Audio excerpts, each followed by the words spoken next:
Shadowversity.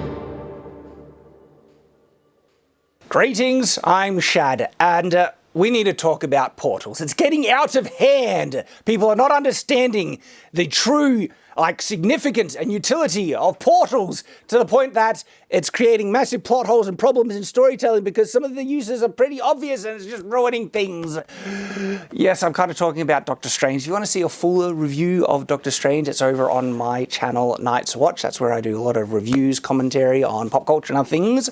But when it comes to adaptation in fantasy elements and also weapons and other things like that, that's what we do here on Shadowversity, and that's why I want to talk about portals specifically. So there's a fantasy realm but you know, not only there are multiple names. Portals, like magical doors, other names. Wormholes. Sounds bad. I don't like that one. So this very much depends on the rules that are associated with portals. Magical doorways that open up. Essentially, the purpose, people think the purpose of portals is just to, it's a magical doorway and you can travel through and you're in a new location. The problem is, there are other uses for even that basic function. If it can do that, there are crazy things that you can get away with doing it already. Let alone other things that you get educated on what they can do based on being shown. Well, it depends on how the portal is made and maintained. Exactly. These are all rules. And so the rules, whether the writer likes it or not, is going to be shown to the audience based on what they do. And so we're going to be using a couple of points of references, the Doctor Strange, but not only just the MCU portals, because they get used in lots of different films, Infinity War and everything like that. And every single thing that we see about these portals establishes rules, what they can do, and this is really important. And whether if you think you haven't written down rules, what you are showing establishes it to the audience. And there are several functions that they show the portals doing in, say, the MCU, which are like, oh, that's interesting. That would be really useful. Why didn't they do that later on? Okay, you need to remember these things. But there are also limitations that you can use, and I'm going to be referencing not only the MCU, I'm going to be referencing other fantasy properties that have portals, and sometimes use them in much more creative ways than before. But let's look at the most basic function, a doorway that opens up that allows you to travel to another location, okay? That function is open to so many other uses. There's going to be certain other limitations that should be established if you're going to be approaching this logically. For instance, the distance. How far can these portals be established? Do you need line of sight to be able to put a portal where you want it? This is kind of like the video game portal. You need line of sight to be able to shoot a portal onto a surface. That's actually a really useful limitation that could solve a lot of the problems with portals. Because if you have no limitation on where they can be created, oh my goodness. Oh, good point. If you put a portal, like, in someone's heart, you can drain their body. Exactly! Like, open up a portal inside someone. Really put a hole in them. You could. Can the portal be moved once it's opened? Oh, that's gorgeous. That's like, these small little things make portals OP. Is there a restriction on the size of the opening? Okay, if portals can only open like at human size and you can't make it smaller, this is good useful restrictions, because if you can open a portal like it's like this big, okay, and you don't need line of sight, all right then, open a portal, the other end at the bottom of the sea, and the pressure of that water coming through this pinprick would be so high, it's like a pressure cutter. You know, water pressure cutters? You have basically like a water-based cutting laser beam almost that just would slice through people. And you can just open it on your hand and you've got like a projectile weapon. My goodness. Or the sun and you have fire. If there's no distance in speed, oh my goodness. Open one near the sun and you have a laser beam, essentially. Or just in space, you have a vacuum so strong. Like, you could... There are crazy applications with portals. Be very careful when you use them and figure out the rules ahead of time, because if you don't, you just have them do whatever, you run into the issue that happens in the MCU. Because the MCU, they're like, first off, portal. They open up portals, right? It's funny, sometimes they do try and use creative uses for it and then they forget about it in other times. So in Shang-Chi, what's the guy's name? Wong. Abomination goes to punch him And Wong being creative, opens a portal in front of him, and Abomination punches into it, and then another portal opens up, and he ends up punching himself and knocking himself out. That's actually a very... Because even if you had limitations on size and line of sight, if you just open a portal in front of you, you have an impenetrable shield that can redirect any oncoming attack anywhere that you want. And that is one of the most basic utilities of a portal that you could use. That if you're even limited by distance and size, it's still a shield.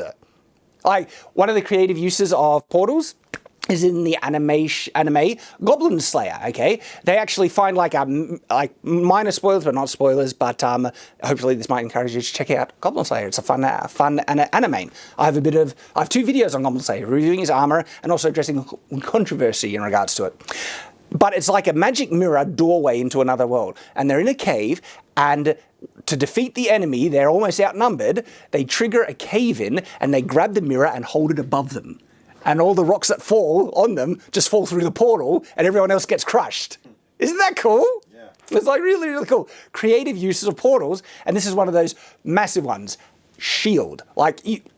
Because people think like, a shield must be a barrier that blocks something, and therefore, if you just hit it hard enough, you can break down the shield and break through. And they actually have that in Doctor Strange, where they have like those disc things, shields that they bring up to block, and you can overcome them with enough force. If they replace it with a shield, no force could overcome the portal because it just gets sent to another location. It's an impenetrable shield.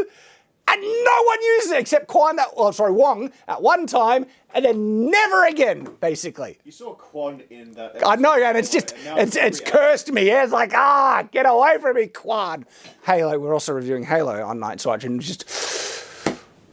gosh, that show. But not only is it impenetrable, the projectile will be much further away from you. Yes, but not only is it impenetrable, it's also a weapon, because you can redirect that projectile anywhere you want, preferably back at the person shooting you, attacking you, which Wong does. But then there are so many times in which that weapon would have been crazy useful, like just a portal redirect attack. And they can move portals. Then they can move portals as well.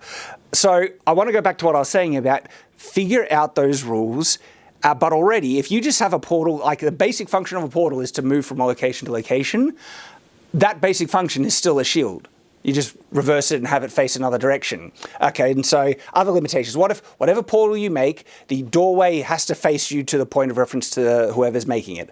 That would restrict its combative limitation and could solve the issue about using portals, just straight shield. It's still a cool use, but if you're going to give portals such a pretty darn overpowered utility, you need to be mindful of it and be aware that people should be using this a lot. Even if it was what you said, like the portal always faces you, and you can only walk into it. You could still use that to do some pretty cool stuff if you just literally twirling around through it, getting away from... I know, dodging things. Like, there's an oncoming projectile that you can't dodge, and you just quickly open a portal that's like a centimetre in front of you, and you're through, and you're out of harm's way, okay?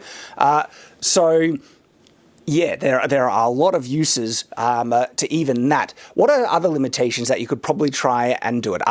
Line of sight, the time it takes to make them. If opening a portal actually takes maybe 10 seconds and it's a concentration and it opens slowly, that would limit its combative application significantly, but not totally. You could still use it, okay, in some significant ways. Or if it was like a stationary thing. Stationary, you couldn't move it. These are all appropriate limitations. Or if it was always open. Yeah. Like the mirror you were talking about. Yeah, like it has to be a permanent thing. These are things that, these are stuff. This is what you need to be mindful of when you're dealing with magical portals, okay? The other question is, what happens to matter that contacts the edge of the portal? The intuitive thing, and this is often reflected in many things, is that it must cut off whatever it comes in contact with. You could say that there could be a safety mechanism in the magic spell futuristic technology that if it comes in contact with matter, it stops. It won't cut, and matter is like a door jam on the portal's growth or thing, and that resolves the cutting issue. Well, I think that would be fairer But then if you close the portal on something, then it'll cut if it gets enough pressure on it. But you could just have the same stopgap. If it tries to close on matter, it just stops and it can't close. This could be a great limitation. If someone wants to keep a portal open and they're trying to close it, they put something in it, like literally jamming something in a door trying to close, and it can't close and you can get through it. That's an interesting... A good mechanic. Yeah. And if you make that rule, just be consistent with it and you can work with it in a story to satisfying ways. But it's also really, if you actually want to do the cut mechanic, if you are mindful of it and aware of it, you can use it in some awesome ways, because guess what? Wheel of Time does this. So in Wheel of Time, they have, I'm going to avoid main spoilers, I'm just going to talk about the utility of the magic, because Oz is reading Wheel of Time and is really enjoying it. But yes, there are portals, doorways that they can open, and one of the rules is that they cut. They cut so insanely sharp and fine that it's finer than any razor. And we see portals open that just slice people in half, okay? But moving portals once they're open, very difficult to do. Only a few people can do it now and then. There are weaponized versions of portals that we see used, and there is one character later on who is bad at magic, but he just has an affinity with portals, and some of the things he does with it is awesome.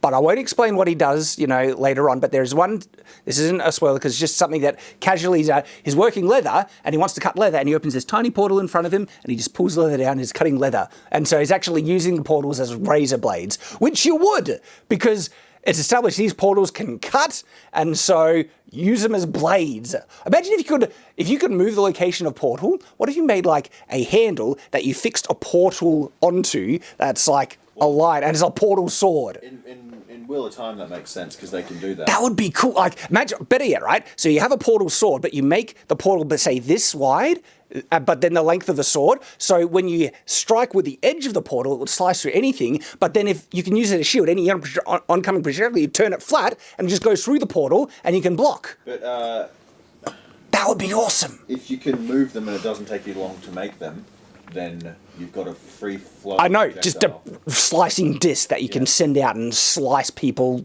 crazy. I mean, so there's the thing. Can Doctor Strange portals cut? Yes, they can. We saw it in Infinity War, where the brutish guy's arm gets caught in between a portal, and when it closes, it cuts it off. It seemed like that as well. But it also looked like that the edges, a portal can't open up and cut someone. And so it seems like this is one of the rules based on what we see it do.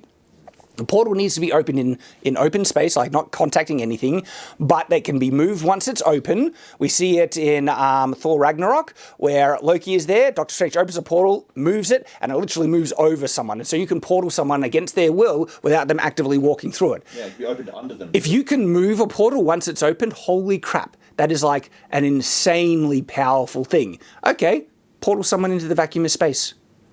That's what they basically do for Loki. They just almost falling for 30 minutes. Yeah, and Loki couldn't get out of it. Like, there are so many times in the Doctor Strange movie that if he just used a portal, like in a clever, timed way, the movie would be over. Problem solved. Seriously, I'm not kidding. It would be that easy. In the Infinity War, Purple Man, Thanos.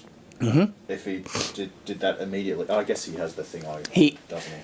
Yeah, so you could try and say that if someone tried to close a portal on Thanos, his infinity powers, he could prevent it. Because the Infinity Gauntlet is the ultimate I can do everything device. Yeah. And they kind of built that up on purpose. There are times that's more disingenuous in storytelling where someone it's like Doctor Strange's magic. Doctor Strange's magic is basically, I can do whatever I want magic, except if the plot doesn't want me to do it, then I don't do it. But he can do anything. Same with Scarlet Witch, which makes it feel very unfulfilling that it's just like Deus Ex Machina. Oh, they'll just pull out a spell if they want to do it, and then if they can't, it's just because the plot says they can't, even though it looks like the magic could do it. So yes, moving portals, having a portal be able to move once it's open is crazy dangerous. And even if it's like line of sight, at least that will put a limitation, because if you can open portal to anywhere, yeah, portal them to the vacuum of space, all right? You would be sucked in a little bit while it's open. You could portal them bottom of the ocean, but the pressure coming out, because if the portal is both ways, yeah, the water pressure would be spewing out in an insane speed. But also just distance, portal into the other side of the planet. But then we get to another limitation or rule. What is the distance of portals? Okay. Now, if we look at the MCU, we are given a very clear and world-breaking use of the portals. Anyway. You can literally go to the other side of the cosmos, galaxy, space. Like they open up to the mirror dimension. And you don't even have to have been there or seen it. You just have to think about the location. I just think of the person, and you can the portal will auto-locate. We see that in Spider-Man No Way Home, when what's his name trying to use the portal. If he just thinks about the person, and he's untrained, and so a trained person, if you just think of where or who you want, the portal will auto-locate that. So portals are just like ridiculous, stupid in the MCU. They're broken. When I say that, it's because they have no rules. They can almost do anything. Like we see in Endgame, portals opening up to other planets and them just walking through. So there's no distance on these things. Okay, so bad person, portal them to another planet. See if they can get back. Okay, wow. Also size. We see portals open large enough for spaceships to come through. So there's no limitation in size. It's these are like MCU portals are like jump the shark basically. They're broken. But even if you wanted to work with what they establish them capable of being, what they can do in the MCU, they are insanely powerful. And so it would be a cool power, but they're very powerful, and you need to be mindful. They're so powerful that nearly every single conflict Doctor Strange has in his movie could be solved just with a portal. The right use of a portal with how crazy powerful they are. And if that is the case, that they can basically do a lot of things, you should limit what they can do based on who does them. Yes, limitations is the way that you can reel it back in. There is one good limitation with portals in the MCU, and it's that they require a sling ring to be used. So if you're in a situation in which you don't want a portal to just easily resolve the conflict, you need to write in previous to that the sling ring is taken away, okay? And even if someone sees them trying to start a portal, and someone has the power to shoot it, destroy the sling ring, burn it, whatever, something to get rid that. If they were just mindful of that, they could solve the gaping plot holes that exist in this movie because no one's using the portal at the right time. It's interesting. I don't want to give spoilers to Doctor Strange. You can check out my review. Except for there's this thing in the very opening, so it's not a big spoiler. This is the opening of the movie where we see a character. Well, look, yes, it's Doctor Strange, okay, trying to get somewhere, and they're running, trying to get to it, and there is an enemy, a monster, chasing them, preventing them from getting there. And he could have used just portal straight there. And if they're wondering, he didn't have a sling ring. Yeah, you actually see this person have a sling ring later on their person, and so he had a sling ring in that moment, and it would have been just portal. You're there, you get the thing, but then movie over. So the way that you solve it is he tries to do it, and the monster does something to get rid of the sling ring or something, but that could ruin later elements in it. Gosh, there's so many. So. Okay, let's try and summarize some appropriate limitations of portals. Line of sight is one. Size. Distance. What if you can only open a portal to a place you've been to before? That in Jumper. Yeah. In Jumper? No, I haven't actually. So he can teleport anywhere he has seen with his own eyes. That would solve a lot of issues, like the opening portal at the bottom of the ocean issue. You wouldn't be able to do that unless you actually go there in a submarine. But that would be cool because it sets up you would know there's this crazy powerful use of a portal, but I need to do work to actually logically achieve it. So I just want to go to the bottom of the ocean just for a visit, let's get in a submarine. You really should watch the movie Jumper. Yeah. I think you'll get a kick out of it. It might be a good, teleporters, Well, see, that is a bit of a different, that's teleportation. Maybe we'll do a deep dive on teleportation, because there are really interesting applications. Because again, if portal was just line of sight, and you could open one at someone's feet, and just, they drop through and they're several kilometers in the sky. It's combat solved. So again, maybe a good limitation, portals, they're linked to the user and they can only be opened like at a set distance from you, and they must be fixed in size to the size of a person, and they're always facing you. There's like a very strong limitation right there. You could still work with it in some other applications, but you're whittling down the OP and abusive way that you could utilize them. And again, so we have line of sight, we've got size, we've got distance, cutting. You would just have it that it can't cut things. And then you're whittling down all the abuses to portals as transportation, magic, whatever. Back to that. Yet even then, they can still be very OP, okay? So just be mindful of it. Are there any other creative uses of portals that I'll mention just at the end of this video? It's kind of back to teleportation, but trust me. Right? In the movie Jumper, if you jump to great a distance, like to the other side of the world, it leaves what they call a jump scar, where people can follow you and you can't really close it. It's not your That's thing. an interesting limitation. Yeah, like so you could, portals could be traced or something like that. Other people could try and utilize them and things. So having an object that makes the portal is interesting. So you know how they use it as a shield, right? Yeah.